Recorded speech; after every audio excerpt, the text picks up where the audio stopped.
Music and money. Hi, I'm Debbie. The music business in the spotlight at Island Music Conference. Organizers delivering on informed panels and spirited discussion as Shaggy and company navigate both the obstacles and the way forward. Island Music Conference in Kingston. The music business under scrutiny from multiple angles by a plethora of panels. A round of applause, please, for our panel. Mastering the art of influencer entrepreneurship. Questions asked. Authenticity versus AI. And answered. How about being able to perform in front of an audience and selling tickets and then creating an opportunity for yourself to do branding deals? Stakeholders taking stock. Instead of you buying all this Gucci, Prada and stuff like that, why don't you fly to Paris and meet with them? Why don't you go find a small grant and get some equity in the brand and build it? At what organizers call the Caribbean's premier music industry gathering. It's electric. Boogie, boogie, boogie. I hear stories every day of people at companies, big and small, where the publisher or the A&R signs you, and then the first 6 months are amazing, and then 7, 8, 9, 10 months go by, and slowly the interaction goes away. TikTok Babsy getting jiggy traction.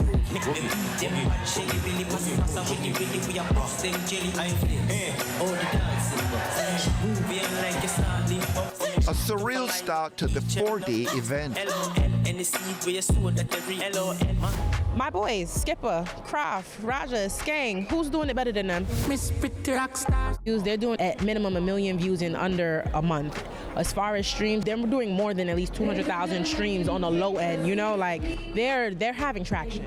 And in your mind, that's enough? Yeah, for a dancehall artist, yes, that's more than enough because dancehall doesn't normally stream on Apple and Spotify. So for them to have those type of numbers or to have over 500,000 Spotify monthly listeners, that's a big thing. You can't go anywhere and not hear a Jamaican song, right? Or a song that's influenced by our culture. You just can't, and I can guarantee that to you. So we need to be able to take advantage of that somehow. Is that story still true, or was it true of the Shaggy and Sean Paul generation? Are the younger people making that much of an impact right now? No, I don't think the younger people are. I think that I'm still talking about the classics, but I don't think that the younger generation anywhere in the world are delivering the same music as Marvin Gaye, David Bowie, you know, Luther Vandross. You know what I'm saying? So it's not just a Jamaican problem, it's a global problem. It was a marketing panel about new rules. And what we got was that the rules haven't necessarily changed. Marketing is still trying to build great brands, looking for great artists, but it's all about still consistency, talent, creativity. That is not to be replaced by all the technology coming at us today. We're still looking for great talent. And owning IP. The key takeaway today was ownership. Artists have to watch out, own what they have, branch out, and go beyond the walls of just their song and what their manager says to do. I think that the first thing is you need to really identify who understands the vision like you understand your vision. And that can be very hard and time consuming. So whether it starts with a relative or a close friend and leads you to another connection, I think that's the first thing you have to do. Otherwise, you're going to be swimming upstream the whole time. Specifically for songwriters is a lawyer. And finding a lawyer will keep you protected through thick and thin.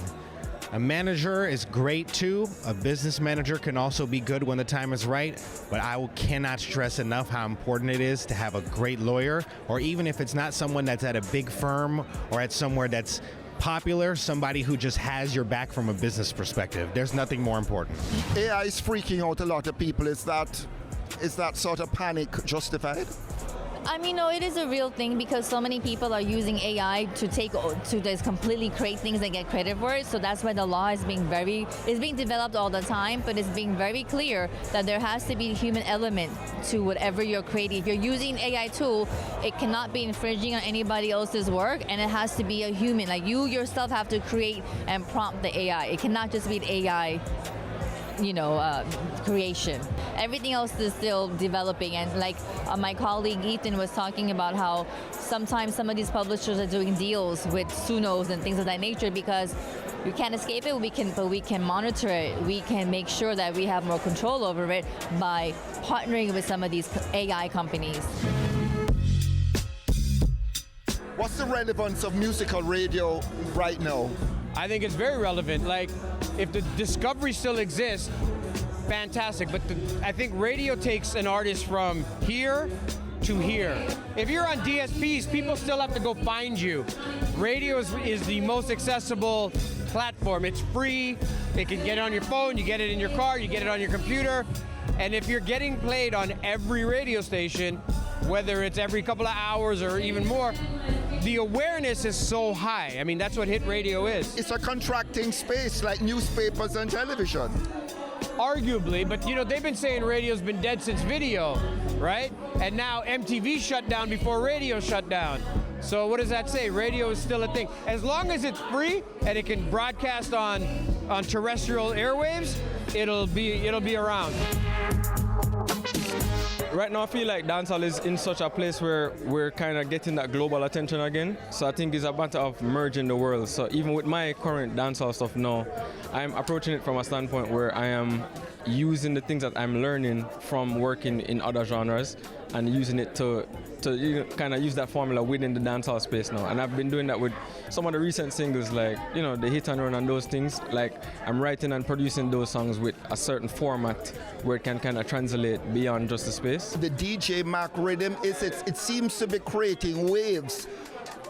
Is it on your radar? No, for sure. Big rhythm. I love it. I mean, I tell Mac and crash them with them all the time. Big rhythm. And I think that's a necessary vibe that we need, especially for the music and then, the whole virality of it. And the songs are really good too. So it's not just like a viral moment. So I think we definitely needed that energy again. And I feel like it's going to spark a lot more from the space too. So, but as a producer, break it down. Is it a trap rhythm with kind of interesting phrasing that reminded you of like maybe the 90s or even when you were sort of doing those big rhythms in Jamaica? I think it just feels fresh, and I feel like that's what's really moving it. It just feels fresh. It feels like a new energy, new ears, and new vibes. So I feel like that's the main part of it. It don't really sound like 90s to me or anything, and it don't sound like trap. But I feel like just the fresh energy of it and the new energy of the songs on it and all that, that's really pushing the envelope with it. You prefer this version of Stephen to the older version?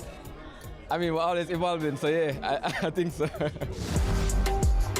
Hearing them speak about marketing in a way, because I feel like I'm a marketing genius, but listening to the marketing panel and hearing them touch on certain topics, what to do in terms of, I used to think that I no longer need to go out in the streets, because I spoke about the era of being here when I used to print CDs and go out in the streets. And I'm saying social media is here, we no longer have to do that. But hearing a marketing genius say, no, still go out in the streets. Cardi B was doing it, she was promoting her album in the streets. I was happy to kind of learn that, to say, oh, I'm not bigger than that. I can still do street marketing. So I think that's one thing I learned today. So I saw you hanging out with Babsy. Is there going to be a school tour? Are you going to be readmitted to the fold? You never know, because, Babsy is one of them that will pick up the phone and call you and work the issue out. So you never know, maybe the school tour will come. DJ Mac's WYFL rhythm seems to be the hot topic right now. What's your takeaway from it? I would say it's rejuvenating the dancehall space. Why? Because how long ago we haven't had a dancehall rhythm that is a juggling, that has brought back so many artists to come together. So for this one, I just dropped a song on it called Clean and Fresh. I have to big up DJ Mac and Crash Dummy because it's like seeing the evolution. Vybz Kartel is on the same rhythm with Mavado. How many years we haven't seen that? I feel like he's definitely doing something big for dancehall and it's very impactful. So I have to big up DJ Mac and Crash Dummy for the WYFL rhythm there. By the way, you like the idea of the King and the Royals? Vybz Kartel and...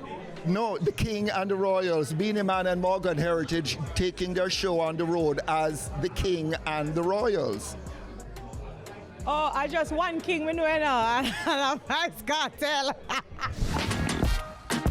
What's top on the agenda for the music scene right now that everybody has got to confront? Something that, you want to change and change fast? Because we're living in a time now, more so is about content. And with that content, you really need to try and own it. And the more you own it, the more leverage you have, right? And you have to create leverage. And there are going to be people who are going to try their very best to downplay your worth. You know, and you have to know to recognize what you're worth and do your due diligence to know what your, you know, the level of your worth is. Don't you imagine that even a lot of these younger people around now own their content? You would think, until them in a problem and they start to some GoFundMe come and they say, but hold on, them think that money did good. In fairness, a lot of the older people are the ones, the older artists are the ones that don't own their intellectual property. You didn't originally. Initially, I'm a little bit different because most of my masters are owned because I was on major labels. So major labels, there are a lot of it that I did own, right? And I had to go back now and fight for my publishing part of it, which I ended up owning. IMC chairman Shaggy jetting in from Paris, where he's been appearing in a musical theatre production written by Pal Sting. I've been offered movies before and play. Of course, I did Little Mermaid and stuff like that. But I normally don't take them because they're uncomfortable. And we always, you know what I'm saying, if you want greatness, you got to make up your mind to be uncomfortable. And when I was younger, I just didn't want to be uncomfortable. Now, I don't mind being uncomfortable, you know what I mean? And then Sting, he had more faith in me doing it than even myself. So he kind of goes and threw me out on the deep end and said, swim.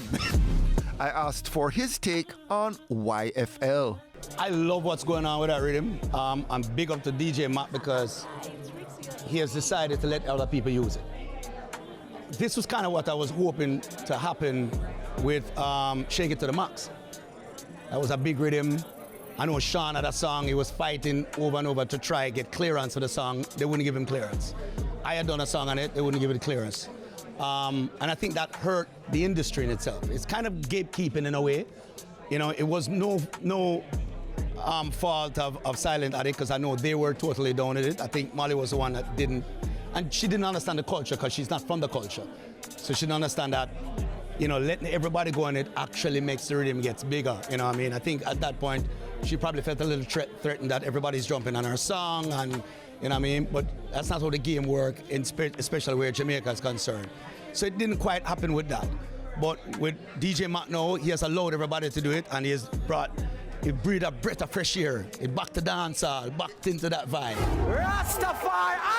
Alex Santeos moves in the corridors of Grammy decision-making. A key player in this year's award going to Kesnamdi. It's not just about great music. You and I understand very well, without proper marketing, without proper branding, we're going nowhere. So the message out there is ensure that you build great music and a great brand and you have the right team to market it for you. Because great music alone is not enough, unfortunately, anymore. Long before the Grammy Awards actually roll around, I hear Alex Anteos is walking those corridors, talking to the right people. What is it that you're saying and who is it that you're talking to?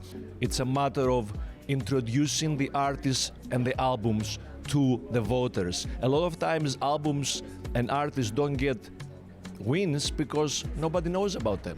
So how are you gonna win if the voters don't know about you? So the key is, how do you introduce projects and artists without violating the Recording Academy's rules? And the way you do it is through proper social media postings, through personal outreach by calling and introducing the project. Again, you never say, please vote for me or for my artist. You say, please listen to the project, and if you think it's worthy, we would appreciate the support. So it's very important how you do it. So it's how you do it, and it's just making that person familiar to people, very few of whom vote in a reggae category, but might vote for you.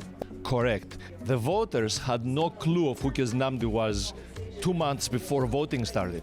They really did not know who this artist was. They knew Vibes, they knew Lila, they even knew Jesse Royal because they've been around and they've been there before.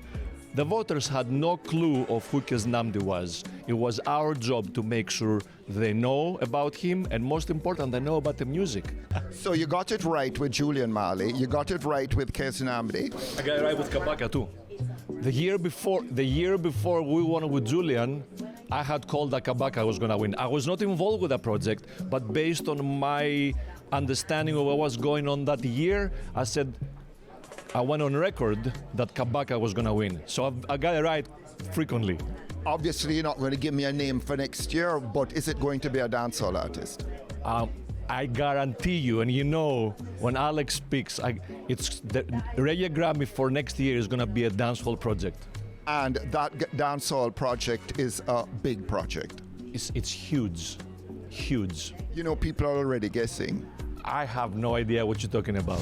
This year, IMC's keynote speaker, rapper turned politician, and now comeback recording artist, Shine, whose career dimmed after a nightclub incident involving Sean Diddy Combs. Your association with him came at a huge price. You ended up going to prison because what? You took the rap for Diddy coming out of a nightclub incident? Indeed, and it's unfortunate that he had witnesses testify against me that lied and essentially threw me under the bus so that I could take the fall.